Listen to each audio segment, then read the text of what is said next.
श्री राधे श्री राधे श्री राधे।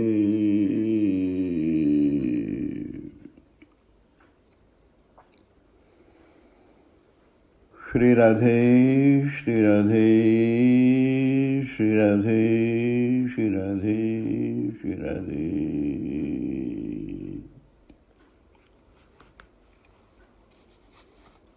गीता तत्व विमर्श।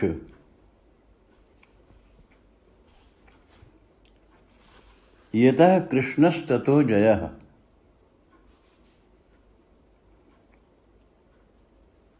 श्री कृष्ण पर्याय हैं विजय का। कृष्ण ने ऐसा कोई युद्ध अपने जीवन में लड़ा ही नहीं जिसमें विजय पराजय की बात आती। परंतु बड़े युद्ध न लड़े हों या संग्राम लड़े हों, परिणाम सदा एक ही आया, विजय विजय विजय। बिना युद्ध विजय घटित होता। निशाचरी आसुरी शक्तियों का दमन होता रहा, परंतु रहा सब अयुद्ध में ही।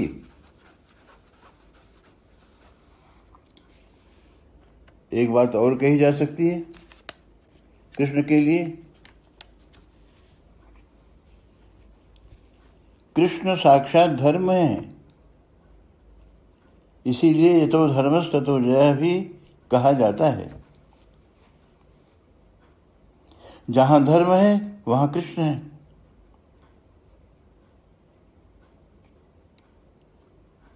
जहां कृष्ण है वहां विजय है। तभी कह सके कृष्ण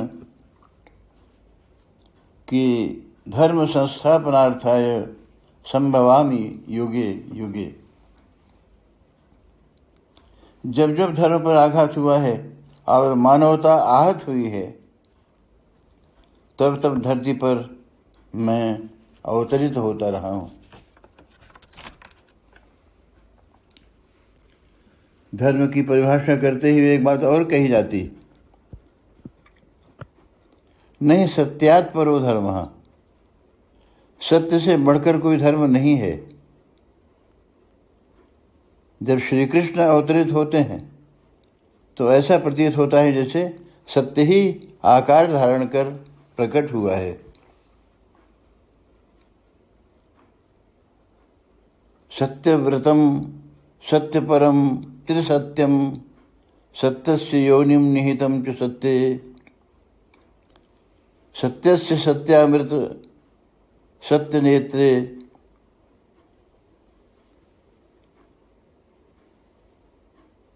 सत्यात्मकं त्वां शरणं प्रपन्नाः।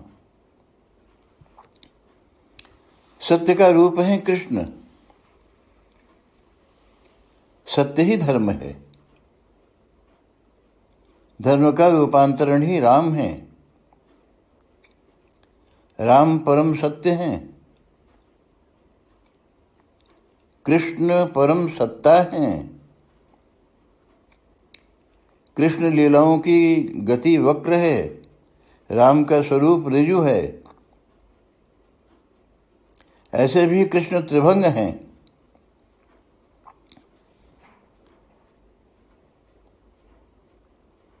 राम को सीखना, लिखना, बोलना सब सरल है। कृष्ण को लिखना, बोलना, सीखना सब कठिन है। कृष्ण लीलाएं रस रहस्य परिपूर्ण है। रामचरित सहज सरल तरल है। राम का स्वरूप सीधा है, कृष्ण टेढ़े हैं। राम और सीता अनुशासित मर्यादित दंपति हैं। राधा और कृष्ण प्रेयसी और प्रियतम की रसमधुर छवि लेकर प्रकृति और परमात्मा दोनों के परे हो गए हैं।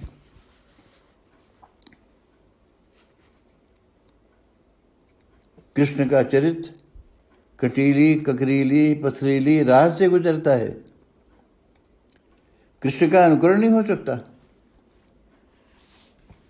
हाँ, कृष्ण की डगर पर वही चल सकता है जिसमें छठी के दिन ही राक्षसी पूतना के वक्ष पर अनुलिप्त हलाहल विष के पीने की सामर्थ्य हो।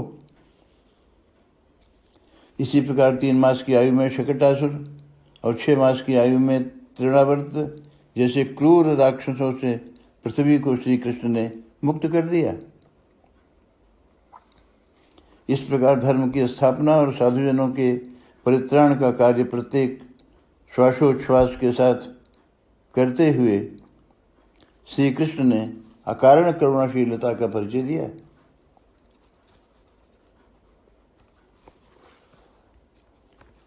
श्री वृंदावन लीला में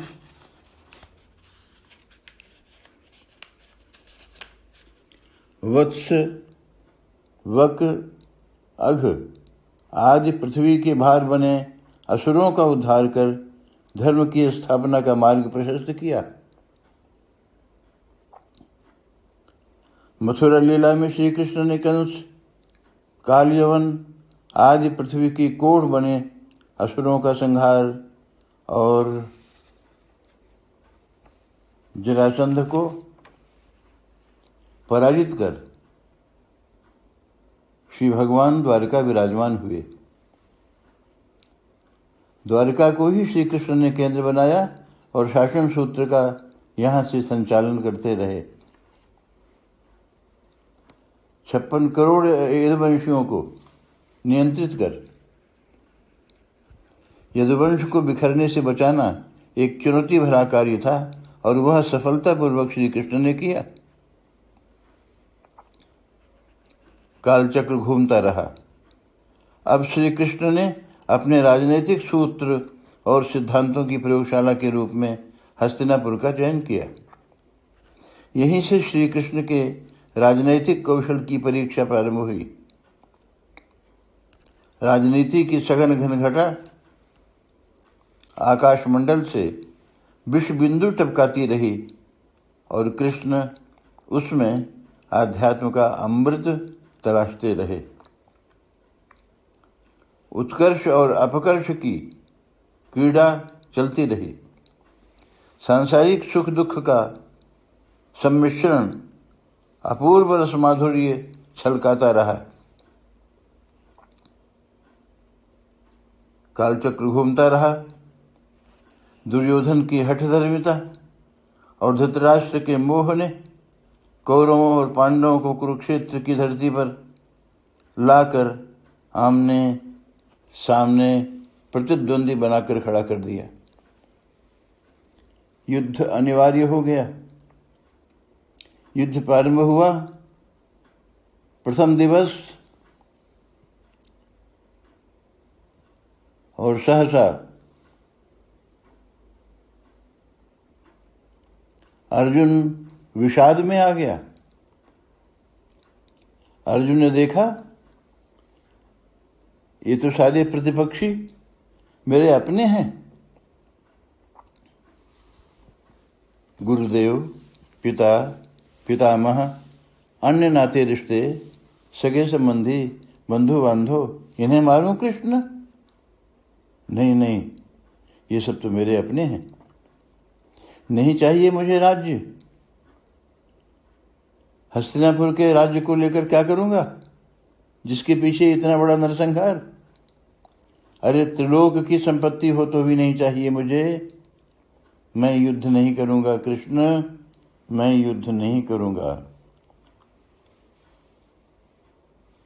कौरव पांडवों के बीच कुरुक्षेत्र की धरती का यह संग्राम धर्म और अधर्म के बीच का संग्राम नहीं है। दुर्योधन के पक्ष में पितामह भीष्म, आचार्य द्रोण और महारथी कर्ण आदि कुछ ऐसे नाम हैं जिनकी समता का कोई भी पांडवों के पास नहीं है।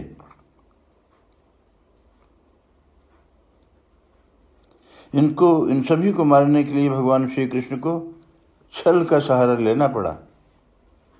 श्री कृष्ण परात्पर परतत्व हैं।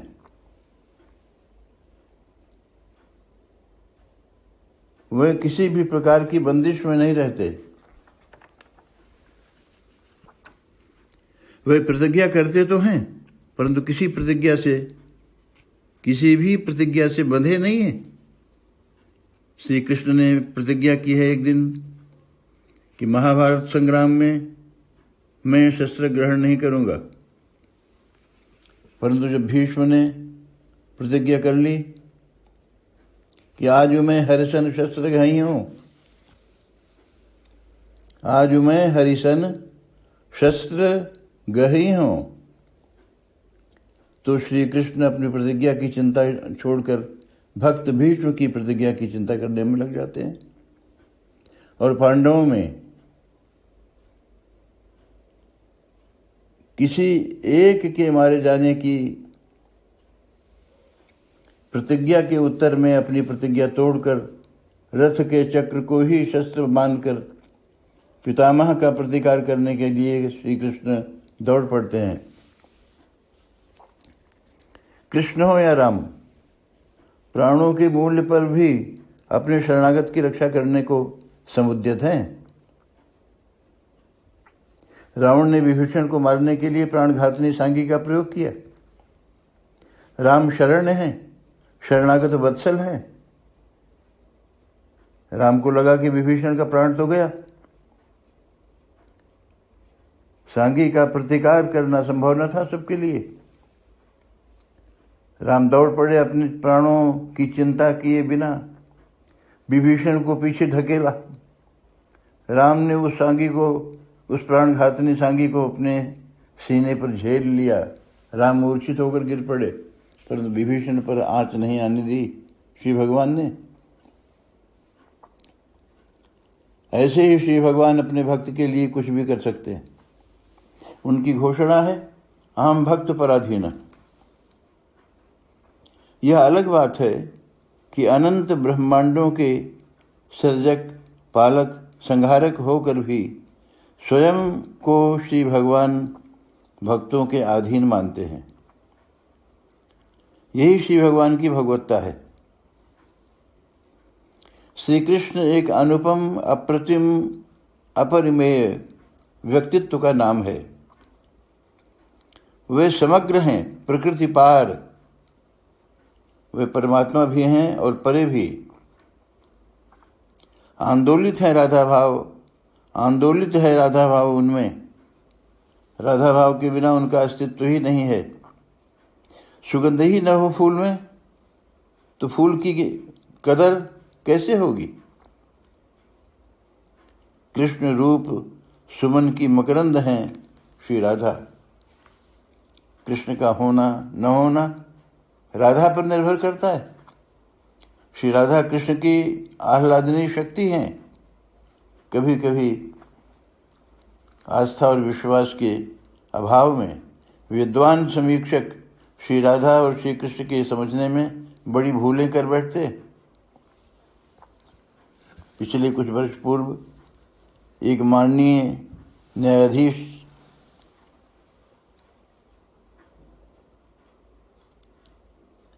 लिव इन रिलेशनशिप पर अपने विवादास्पद निर्णय को न्याय संगत सिद्ध करने के लिए राधा और कृष्ण को कोट किया। उनका मंतव्य कदाचित यह रहा होगा कि जब राधा और श्री कृष्ण बिन ब्याहे साथ साथ रह सकते हैं तो ये बालक और बालिका जिनको लेकर केस चल रहा था कोर्ट में, बिना ब्याह के साथ साथ क्यों नहीं रह सकते। उन माननीय को यह भी पता होना चाहिए कि राधा और कृष्ण उनमें कभी परस्पर संवाद नहीं हो सका। संवाद होने के लिए दो का होना आवश्यक है, परंतु वहाँ कृष्ण और राधा दो है ही नहीं। राधा ने कृष्ण को बड़ा साहस जुटाकर पत्र लिखना चाहा था एक समय, परंतु न लिख सकी। संबोधन किया कृष्ण को प्रियतम, और पत्र में लिख गया प्रियतमे, प्रेयसी। जितना भी संबोधन किया है कृष्ण को राधा ने, वे सारे के सारे संबोधन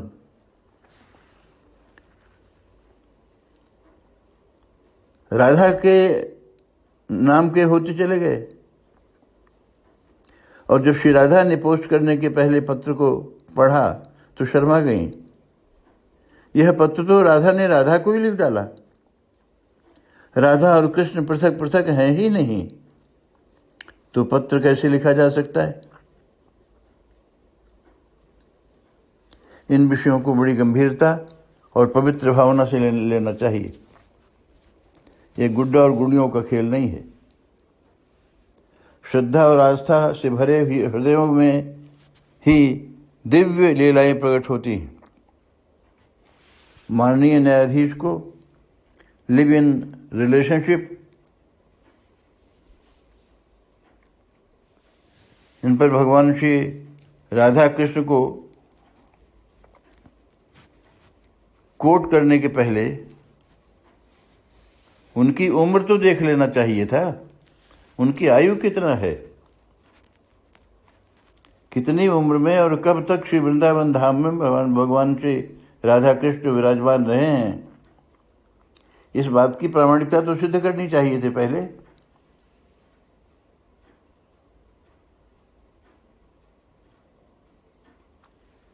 परंतु इस प्रकार का गैर जिम्मेदाराना वक्तव्य किसी भी माननीय को अपराधी बना देता है। कोई महानुभाव कहने लगे कि कृष्ण तो शराबियों के साथ उठते बैठते थे और उनका भाई बलराम तो बेहद शराब पीता था। 56 करोड़ यदुवंशियों का संहार शराब के कारण हुआ। इसलिए किस अर्थ में कृष्ण हमारा आदर्श बन सकते हैं?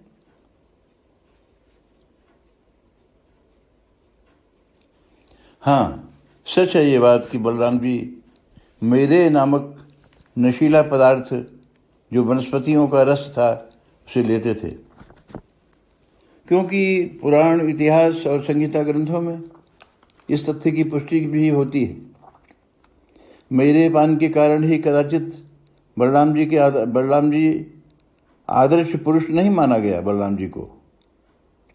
बलराम जी आदर्श नहीं बन सके।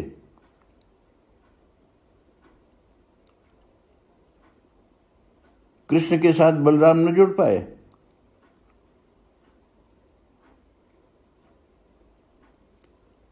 भगवान श्री कृष्ण दादा बलराम के साथ उठते बैठते ही थे। श्री कृष्ण दादा के साथ उठते बैठते ही इसलिए थे कि कृष्ण अपने अंतःकरण के नितांत एकांत गह्वर में भरे हुए राधा भाव रस माधुर्य का आस्वादन करा सकें।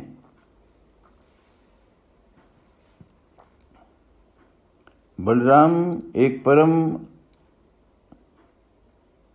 करुणामय, संवेदनशील, शांत, दांत व्यक्तित्व का नाम है। सरल, तरल और सहज, साथ ही भोलापन, असीम शौर्य, वीर्य और न्यायप्रियता सभी अवतारी पुरुषों में,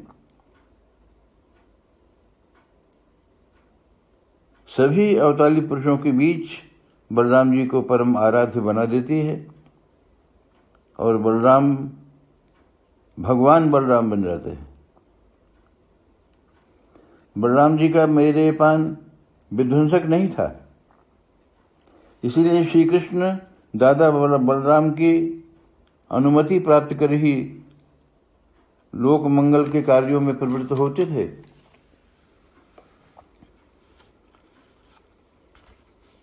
श्री कृष्ण का व्यक्तित्व, श्री कृष्ण एक कॉम्प्लेक्स फ्री पर्सनालिटी का नाम है। Complex free personality Shri Krishna.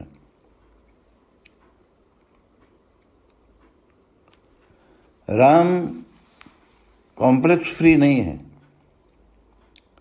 Ram complex का शिकार है। जो भी मर्यादा पुरुष होगा उसमें कॉम्प्लेक्स तो होगा ही। इसीलिए न चाहते हुए भी राम को लोक मर्यादा के कारण बहुत सी बातें ऐसी सहनी पड़ती हैं या करनी पड़ती हैं जो राम स्वीकार नहीं करते अंदर से। परंतु आदर्श पुरुष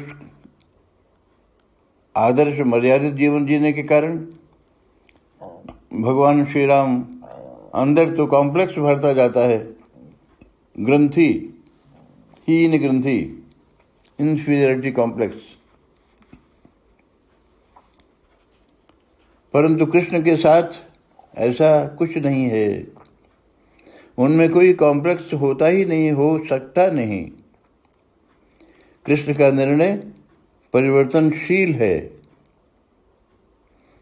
वो कभी भी कहीं भी बदल सकते हैं अपना निर्णय। इसलिए कृष्ण के संबंध में कोई भविष्यवाणी नहीं हो सकती। जबकि राम कब क्या कहेंगे, क्या करेंगे, राम की योजना क्या है, ये सारा का सारा महर्षि वाल्मीकि ने अपने रामायण में पहले से ही लिख कर रख दिया है। राम को भी वाल्मीकि के रामायण के अनुसार आचरण करना होता है, परंतु कृष्ण के साथ ऐसा नहीं है। अर्जुन का सारथी कृष्ण स्वयं स्वीकृत सेवा भावना से सारथ्य स्वीकार करते हैं। सारथी बनने को न तो कृष्ण ने मांगा था और न ही अर्जुन ने आज्ञापूर्वक कृष्ण के हाथों में रथ की बागडोर पकड़ाई थी, परंतु एक बानक बनता गया और अर्जुन के रथ की डोर कृष्ण के हाथों में चली आई। जाने अनजाने हमारे जीवन रस की बागडोर भगवान के हाथों चली जाए, बस बन गई बात। कृष्ण अर्जुन का सारथी बने, अर्जुन की विजय सुनिश्चित हो गई। तभी तो यह बात कही जाती है, यतः कृष्ण ततो जयः।